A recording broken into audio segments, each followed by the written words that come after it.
This is the view from my apartment in Portland, Oregon during the wildfire season. The smoke is very thick. It's very hazy out. The sky is kind of a brownish, yellowish color. It's been like this for just over 24 hours. The smoke is near or on the ground and is apparently several thousand feet thick. Now I wanted to share this video with you to share a perspective on what it's like living amidst these wildfires out here in the West. I'm not doing this video for hype or likes or subscriptions, share, comments, shock value, none of that. Many people have been displaced by these fires. I understand that. Many of my friends and colleagues have, and my heart goes out to everybody affected. So this is really just to share with you my perspective in regards to having a guide dog and living through this crisis. What sorts of things have we been doing? Are we doing? Might we need to do? I will tell you that we are safe currently. There are no evacuation orders for my neighborhood or my area, but some things have been in place, and I'm going to talk about this in this video. I'm not going to ask you to like, share, comment, subscribe, click the notification bell, none of that stuff. This is really just a video to share my perspective on a crisis that my dog and I and many others are experiencing. A quick note about the camera editing. I just want you to know that I have done nothing to the camera itself, either in post-production or beforehand. What you're seeing is what's coming straight out of the camera. I'm not even using any artificial lighting. I'm sure I'm a little overexposed in the shot. I just really feel compelled to show you what the lighting is actually like. I mean, it's incredibly dingy and gross outside. It takes a very long time to get light in the mornings, and it gets dark pretty quickly in the evenings as well. So if you're wondering why this footage looks a little bit weird and grainy, that's the natural light that's coming in to my apartment, and I thought you would appreciate seeing what it looks like without any sort of color grading or anything like that. So the air quality is labeled as hazardous right now. I think the index uses parts per million. This morning it was up to 340. I checked a few minutes ago, it's at 287. To give you a perspective, safe zone or clean air is closer to 30 or 40 parts per million. So in effect, my dog and I are sheltering in place. And I'm not saying that to be dramatic, but when it's this bad, it's really not safe for anybody to be out in it. And also, I have a responsibility as a guide dog handler to make sure that my dog is safe and healthy. You know, she can't speak for herself. She can't say, look, I don't want to be outside in this. So I have to make that decision for my dog. And so it's my responsibility to do that and to be as safe as possible. So we're sheltering in place for the time being. And it sounds like the winds are going to change a little bit, and some of the smoke might move on. In regards to relieving the dog, that's the only time that we go outside. So when Forley needs to go out and relieve, I make it as quick as possible. No dawdling, no sniffing around, and really just get out there, do your business, come back inside. And that's really for the dog's safety as well as my own.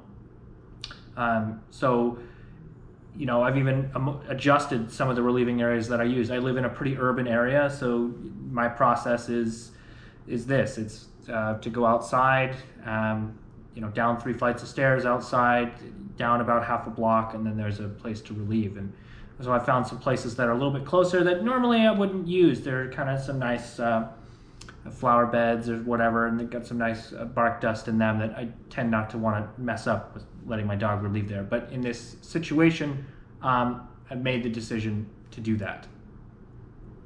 In regards to preparation, I'm not a disaster preparedness expert. I'm your average guy living in a city, but I certainly do have a plan. I have several people nearby who I've spoken to about evacuating if that were the case. So thank you to those of you who have been willing to support me, either near or far. It's greatly appreciated. But that's really important, to find somebody that can be that sort of person or people that might be able to support you in case there was an evacuation. I use public transit and walk. Well, that isn't going to really help me if we're going to have to leave the area quickly. Another thing that I discovered that I didn't really think about was the prevalence of information. A lot of the information that's being produced right now is in the form of maps or graphics, and while that's great, it can be a little bit challenging to get accurate information non-visually. Earlier today, I was finding myself feeling a bit overwhelmed listening to the news reports and trying to understand where exactly these fires are in relation to myself. And oftentimes they would refer to the map on the screen, or I would, Google, fire updates in Oregon, and would come up with some great maps. And I'm not downplaying that. I think they're a really fast and effective communication tool for a lot of people. But it was a little overwhelming trying to piece the puzzle together. I ended up talking to a couple of sighted friends who were able to explain to me where exactly this fire is happening in relation to me. So I would say always have a buddy. Always have at least one or maybe multiple people who are sighted or able-bodied that can assist with this sort of things, just to help put your mind at ease and to help get you the appropriate information so that you can make an accurate decision about your situation. In regards to evacuating or sort of a go kit, again, I'm not an expert in this area. I did grow up, in the countryside, outdoors, with sort of the always be prepared motto. So some of the things that I have done, of course, is establish a plan. Who am I going to contact? Who am I going to evacuate with, or who might be able to help me? But then also thinking about what kinds of things might I need for my dog. So I've decided that, apart from myself and my own important documents, things like passport, IDs, medication, things like that, I have to think about my dog's needs as well. So making sure that I bring at least a week's worth of food and a collapsible bowl or two, first aid kit, just in case the dog or even myself were to be injured in the process. Some water. I have a couple of water bottles that I use for hiking for my dog. Keep those on standby and at the ready in case we're in an area or we're transiting for a long period of time where my dog may or may not have access to water.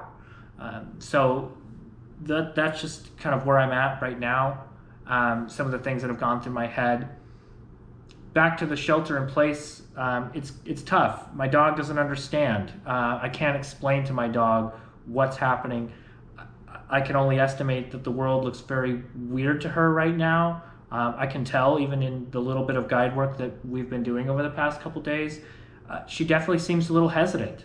You can kind of feel that through the harness. And while I can't say that with 100% certainty, I'm pretty certain that that's what's going on, and that's the culprit. The ground looks different. It smells different. Dogs' noses are very sensitive to that. Their eyes, I imagine, are. So again, just trying to avoid going outside, but also trying to keep my dog's brain stimulated, try to give her things to do. So playing games like hide and go seek, or as I like to call it, hide the treat, put a treat somewhere and have her go find it.